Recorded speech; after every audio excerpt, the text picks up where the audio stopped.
मंच पर आसीन गणमान्य अतिथिवृंद, इस सभागृह में उपस्थित देवियों, सज्जनों, भाइयों बहनों,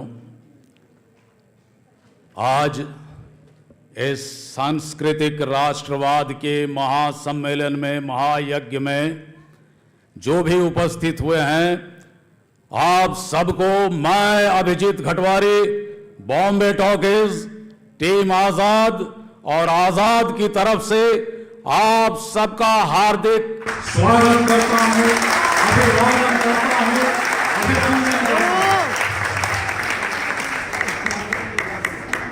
बहुत दिनों के बाद ऐसा मौका मिला है कि राष्ट्रवाद और सांस्कृतिक राष्ट्रवाद के उद्घोष के साथ इतने भारी संख्या में अपने राष्ट्रपुत्रों के सामने अपनी दो बातें कहने का मौका मिला है। इसलिए मैं दिल से अपनी बातें कहूंगा और आप अपने दिल से इसे सुनेंगे। बॉम्बे टॉकीज का अभिन्न अंग होने के नाते आज मैं आपके सामने कुछ अनछुई अनजानी बातें रखना चाहता हूं जो विश्व इतिहास की धरोहर। बात शुरू होती है 1930 के आसपास की। ये वो दौर था जब असहयोग आंदोलन के विफल होने के बाद राष्ट्रवादियों के पराभव का दौर था। राष्ट्रवादियों का मनोबल टूट चुका था।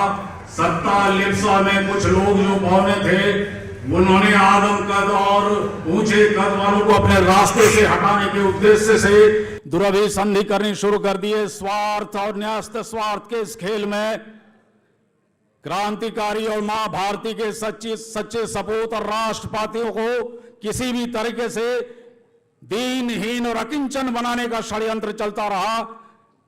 इस दौर में आविर्भाव हुआ एक नवयुवक का, जो 2-4 कदम गांधी के नक्शे कदम पर चले, लेकिन 4 कदम चलने के बाद उनको ये ज्ञात हुआ कि ये अनुनय विनय याचना प्रार्थना का दौर अब समाप्त हो चुका है। याचना प्रार्थना का दौर, अनुनय विनय का दौर तो भगवान प्रभु श्री राम के जमाने से ही समाप्त हो चुका था, बल्कि यूं कहें वशिष्ठ के समय से ही समाप्त हो चुका था, जब कलमशपद ने वशिष्ठ के 100 पुत्रों को मारा। तो भगवान प्रभु श्री राम, सारंग धनुर्धारी भगवान प्रभु श्री राम के समय क्या हुआ? भगवान प्रभु श्री राम याचना करते रहे 3 दिवस तक समुद्र से रास्ता देने के लिए, लेकिन समुद्र रास्ता नहीं दिया। 3 दिवस तक पंथ जो होते रघुपति सिंधु किनारे पढ़ते रहे बैठे छंद अनुनय के प्यारे प्यारे। उत्तर में जब एक नाद भी उठा नहीं सागर से, धड़क उठी आग पौरुष की राम के शर से। अत्याचार सहन करने का यही कुफल होता है, पौरुष का आतंक मनुज कोमल होकर खोता है। तो चंद्रशेखर आजाद ने तो बालपन में भांप लिया था कि ये रास्ता आजादी तक नहीं जाता।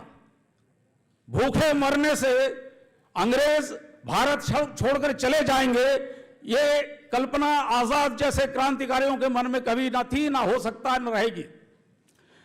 क्योंकि जिसने भी अनैतिक शासन किया उसके मन में नैतिकता का रहना असंभव है।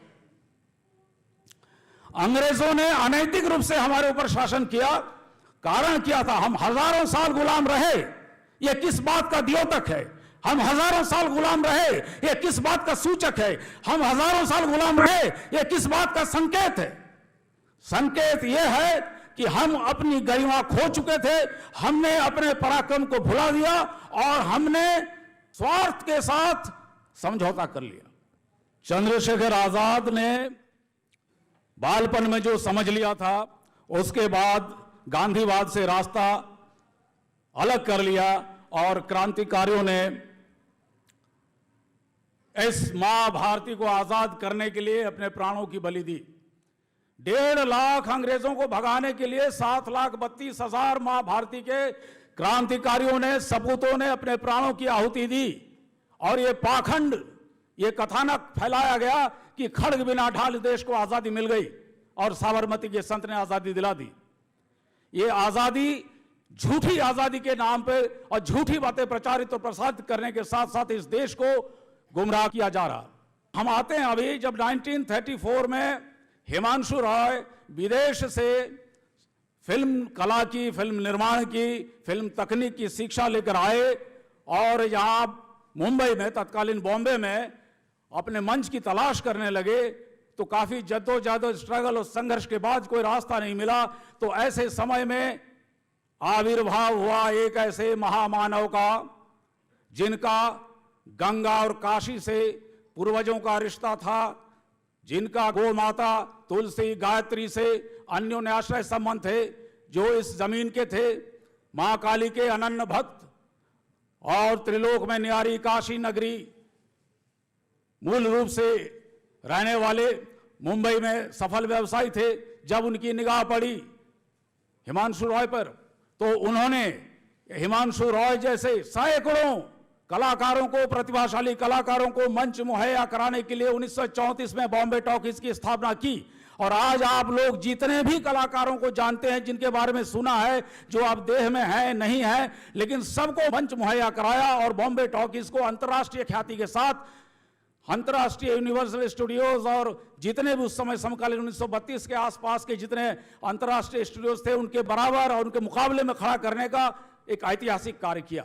हिमांशु रॉय, देविका रानी और राज नारायण दुबे की स्मृति में अभी हम आप सबके सानिध्य में, आप सबके साक्षित्व में, हमारे बॉम्बे टॉकीज के महनीय पूर्वजों की त्रिवेणी राज नारायण दुबे, हिमांशु रॉय और देविका रानी को आप सबके साथ हम उनकी पुण्य स्मृति को, अदही स्मृति को नमन करते हैं। आज जो हम यहाँ हैं, ये इन तीनों की बदौलत है। और राज नारायण दुबे ने जिस मंच की स्थापना की, वो मंच चलते चलते चलते आज अंतर्राष्ट्रीय स्तर पर भारतीय फिल्म उद्योग या बॉलीवुड के नाम से जाना जाता है। लेकिन जैसा कि होता है, समय चक्र सौभाग्य की जमीन से जैसे चलता है, तो दुर्भाग्य की जमीन से भी गुजर जाता है। राज नारायण दुबे ने जिस बॉम्बे टॉकीज को अपने तप से सींचा था, अपने प्राणों से सजाया था, वो बॉम्बे टॉकीज अपने ही लोगों के लोभ और स्वार्थ और महत्वाकांक्षा, न्यस्त स्वार्थ के कारण असमय बंद हो गए, उसके कपाट बंद हो गए। राज नारायण दुबे ने अप्राण चेष्टा की कि बॉम्बे टॉकीज किसी तरह से अपने उत्कर्ष पे बना रहे, लेकिन ये संभव नहीं हो सका। दीप जलाया, रची दिवाली, फिर भी ना मिटी अमावस काली, व्यर्थ हुआ आह्वान, स्वर्ण सवेरा रूठ गया, सपना टूट गया। लेकिन प्रकृति हर रिक्त स्थान को भर देती है, और 60 सालों के बाद प्रकृति ने अपने आप को फिर सक्रिय किया, फिर एक ऐसे कलाकार को इस रिक्त स्थान की पूर्ति हेतु सामने लाया। सैन्य विद्यालय के छात्र, संवेदनशील कलाकार, जिन्हें हम आजाद के नाम से जानते हैं। आजाद के नेतृत्व में बॉम्बे टॉकीज ने 63 इयर्स के बाद राष्ट्रपुत्र के साथ भव्य पुनरागमन किया, और उसकी यश कीर्ति ऐसी रही कि राष्ट्रपुत्र फ्रांस में आयोजित कान फिल्म फेस्टिवल में भी प्रदर्शित की गई, और वैश्विक जनता ने, वैश्विक दर्शक ने उसकी भूरी भूरी प्रशंसा की।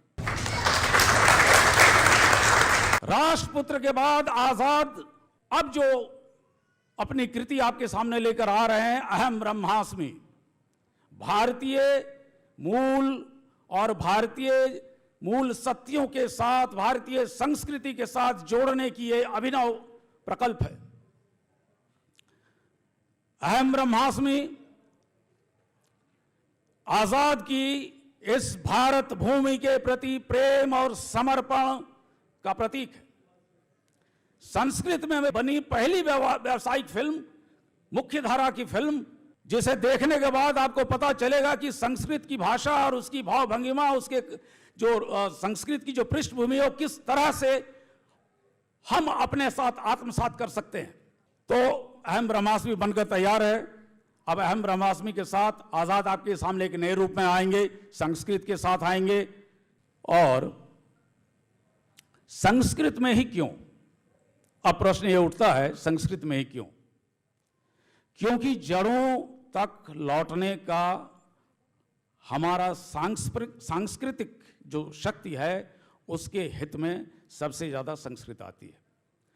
क्योंकि जो भी यहाँ पे अंग्रेजी पढ़कर अपने आप को राजहंस समझकर देश की मान मर्यादा को छोड़कर चले गए, उन्हें वापस लौटाने का संकल्प है। ये तो स्वर्ग तरंगिनी विसलता लेशेण संवर्धिता गांगम निरमपि त्यजंती कलुषम ते राजहंसावयम। ओम निर्मल आकाश गंगा के शुभ्र कमलों मसृण मृणालों पर पनपे पले पोसे राजहंसो, एक दिन तुमने अपनी सुरुचि की दुहाई देकर हमारी धरती पर बहती भटमैली गंदी गंगा को उपेक्षा, घृणा और हिकारत की नजरों से देखकर उसकी ओर से पीठ फेर ली थी और सहसा अपने डैनों को फड़फड़ा मानो उसे फटकार कर ही उससे दूर होते छोटे होते अनंत अंतरिक्ष में खो गए थे। तो ये आजाद का आह्वान है। मुझे कहा गया कि जल्दी से जल्दी खत्म करूं, तो समय की मर्यादा को ध्यान में रखते हुए सिर्फ इतना अभी अंतिम बात कहना चाहता हूं कि आज़ाद हैं क्या। उनकी कृति को आप देखेंगे, जितने घनिष्ठ रूप से मैंने उनको जाना है, समझा है, पूरे भारत की जब परिक्रमा की आज़ाद ने तो मैं उनके साथ था, और पूरे भारत के परिक्रमा करते करते जब मैंने देखा कि आज़ाद के एक एक व्यक्तिगत गुणों को मैंने जांचा परखा, तब जो मैंने महसूस किया वो आपको बता रहा हूं।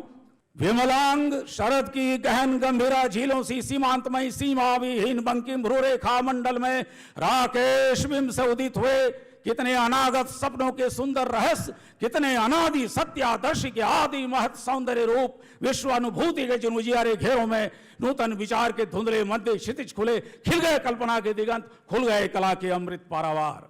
तो आजाद अब अपने अग्निगर्भा अग्नि संस्कार शब्दों से मां भारती को अर्घदान करेंगे। अब मैं अपनी वाणी को विराम देता हूं। आप सब लोगों ने इतने प्रेम से मेरी वाणी का रसास्वादन किया, इसलिए मैं आप सबके भीतर विराजमान परमात्मा को, आप सबके भीतर विराजित मां भारती की प्रतिमा को, चेतना को, अभिजीत घटवारी का आत्मा प्रणाम करती है। मेरे प्रणाम स्वीकार करें। धन्यवाद।